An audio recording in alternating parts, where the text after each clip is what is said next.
Hi అండి. ఈరోజు video వచ్చేసి ఆలూతో ఒక కొత్త స్నాక్ రెసిపీ చేసి చూపిస్తున్నాను. రొటీన్‌గా తినే స్నాక్ రెసిపీ అందరికీ తిని బోర్ కొడుతుంటది కదండీ! ఇలా అప్పుడప్పుడు కొంచెం డిఫరెంట్‌గా ట్రై చేయండి. పైన క్రిస్పీగా, లోపల సాఫ్ట్‌గా. ఎన్ని తిన్నా తినాలనిపిస్తదండి. ఇలా చేసి ప్లేట్‌లో పెట్టండి. ఒకటికి 4, 5 తింటారు. అంత రుచిగా ఉంటాయి. ఈ స్నాక్ రెసిపీ ఎలా చేయాలో ఒకసారి చూద్దాం రండి. ఇప్పుడు పిండి మిక్స్ చేసుకోవడానికి ఇలాంటి ఒక బౌల్ తీసుకొని 1:30 కప్పు గోధుమ పిండి వేసుకోండి. హాఫ్ కప్పు మైదా వేసుకోవాలి. మైదా వేయడం వల్ల పై లేయర్ ఇంకా ఎక్స్ట్రా క్రిస్పీనెస్ వస్తది. మీకు మైదా వద్దకపోతే కంప్లీట్ 2 కప్పులు గోధుమ పిండితో కూడా చేసుకోవచ్చు. హాఫ్ టీ స్పూన్ వామ్ వేసుకోండి. మీ టేస్ట్‌కి తగ్గ సాల్ట్ వేసుకొని, ఒక స్పూన్ ఆయిల్ వేసుకున్నాక పిండి మొత్తం కలిసేలా కలుపుకోవాలి. ఇప్పుడు ఇందులో కొంచెం కొంచెం వాటర్ యాడ్ చేసుకుంటూ చపాతీ ముద్దలాగా సాఫ్ట్‌గా కలుపుకోండి. 2 కప్పుల పిండికి నాకైతే 1:15 కప్పు అయితే వాటర్ కరెక్ట్‌గా సరిపోయిందండి. వేసుకున్నప్పుడు చూసుకొని వేసుకోండి. మరీ గట్టిగా ఉండకూడదు. అలానే సాఫ్ట్‌గా కూడా ఉండకూడదండి. చపాతీ ముద్ద ఎలా కలుపుకుంటారు? ఆ విధంగా మిక్స్ చేసుకోవాలి. చూడండి పిండి ఈ విధంగా మిక్స్ చేసుకున్నాక పైన ఇంకొక 2 డ్రాప్స్ వరకు ఆయిల్ వేసుకొని ఒకసారి కలుపుకున్నాక మూత పెట్టి పక్కన పెట్టుకోండి. చూసారు కదా! ఈ సాఫ్ట్‌నెస్ ఉంటే సరిపోద్ది.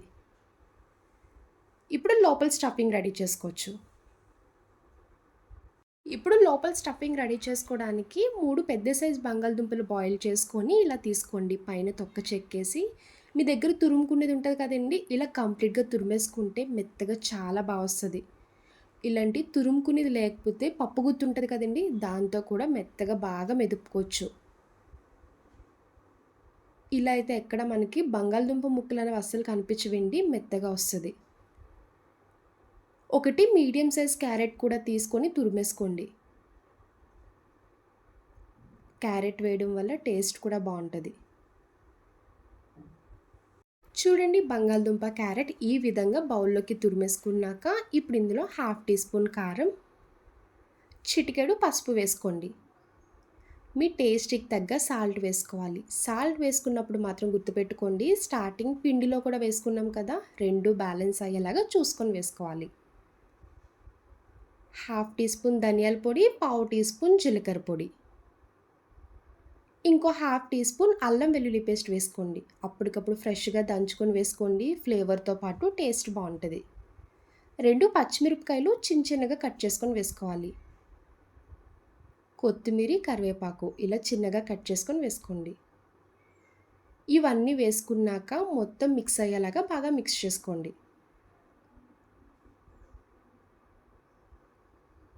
ఇలా కలుపుకున్న స్టఫింగ్‌ని పక్కన పెట్టుకోండి.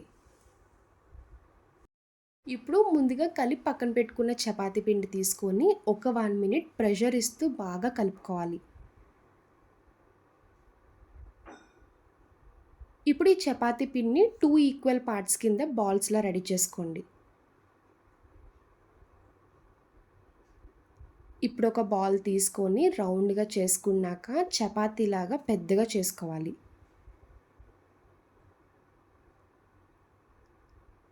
మనకి చపాతీ ఎంత పెద్దదొస్తదో అంతవరకు చేసుకోండి.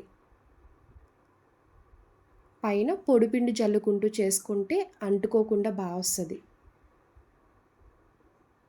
చూడండి వీడియోలో చూపిస్తున్నట్టు ఇలానే 2 సైడ్స్ కూడా తిప్పుకుంటూ పొడిపిండి వేసుకుంటూ చపాతీలా చేసుకోవాలి. చూసారు కదా వీడియోలో చూపిస్తున్నట్టు ఇలా మీడియం థిక్‌నెస్ ఉండాలి. మరీ దళసరిగా ఉండకూడదండి. కొంచెం పల్చగా ఉంటే పై లేయర్ అనేది తిన్నప్పుడు క్రిస్పీగా ఉంటది. ఇప్పుడు రెడీ చేసుకున్న స్టఫింగ్ మిడిల్‌లో పెట్టుకోవాలి. చపాతీ మొత్తం కవర్ అయ్యేలాగా స్టఫింగ్ పెట్టుకోండి.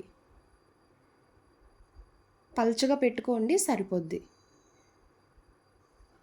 ఇలా స్టఫింగ్ మొత్తం పెట్టుకున్నాక పైనుంచి స్లోగా ఫోల్డ్ చేస్తూ రావాలి. మీకు వీడియోలో చూపిస్తున్నాను కదండీ! ఇలా ఫోల్డ్ చేస్తూ రావాలి స్టార్టింగ్ నుంచి ఎండింగ్ వరకు. చూడండి ఇలా కంప్లీట్‌గా రోల్ చేసుకున్నాక చాక్ తీసుకొని పీసెస్‌లా కట్ చేసుకోవాలి. హాఫ్ ఇంచ్ గ్యాప్‌తో ఒక్కొక్కటి కట్ చేసుకోండి. అప్పుడు అన్నీ ఈక్వల్‌గా వస్తాయి. చూసారు కదా! లోపల స్టఫింగ్ కూడా అస్సలు బయటికి రావట్లేదు. ఇలా కట్ చేసుకున్నాక లైట్‌గా ప్రెస్ చేసుకోవాలి. అప్పుడు రౌండ్‌గా వస్తది. చూడ్డానికి కూడా కలర్‌ఫుల్‌గా కనిపిస్తది. ఇలానే మిగిలినవి కూడా రెడీ చేసుకొని పక్కన పెట్టుకోండి.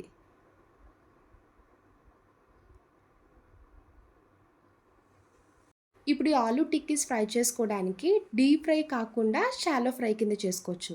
స్టవ్ ఆన్ చేసి కడాయి పెట్టుకున్నాక ఆయిల్ వేసుకోండి. ఇలా తక్కువే వేసుకోండి. ఆయిల్ హీట్ అయ్యాక ఒక్కొక్కటి స్లోగా వేసుకోవాలి. మీరు ఇదే ఆలు టిక్కీస్‌ని పాన్ ఫ్రై కింద కూడా చేసుకోవచ్చండి. అలాగా కూడా బావుంటాయి.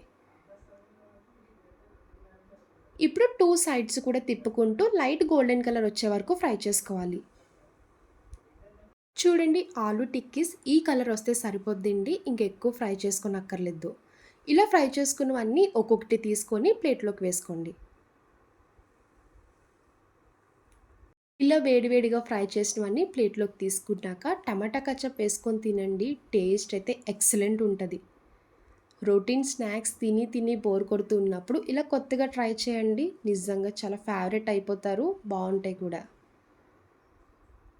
చూసారు కదా! పైన క్రిస్పీగా, లోపల సాఫ్ట్‌గా చాలా వచ్చాయి. ఇలా చేసి పిల్లలకి పెట్టారంటే బయటికి తీసుకెళ్ళి కొనమని అస్సలు అడగరండి. చాలా ఇష్టంగా తింటారు. చూసారు కదా! ఆలు టిక్కీస్. నా వీడియో మీకు నచ్చితే లైక్ చేసి, షేర్ చేయండి. ఫస్ట్ టైమ్ చూసేవాళ్ళు ఎవరైనా అయితే ప్లీజ్ అండి ఛానల్ సబ్స్క్రైబ్ చేయండి. బాయ్ అండి.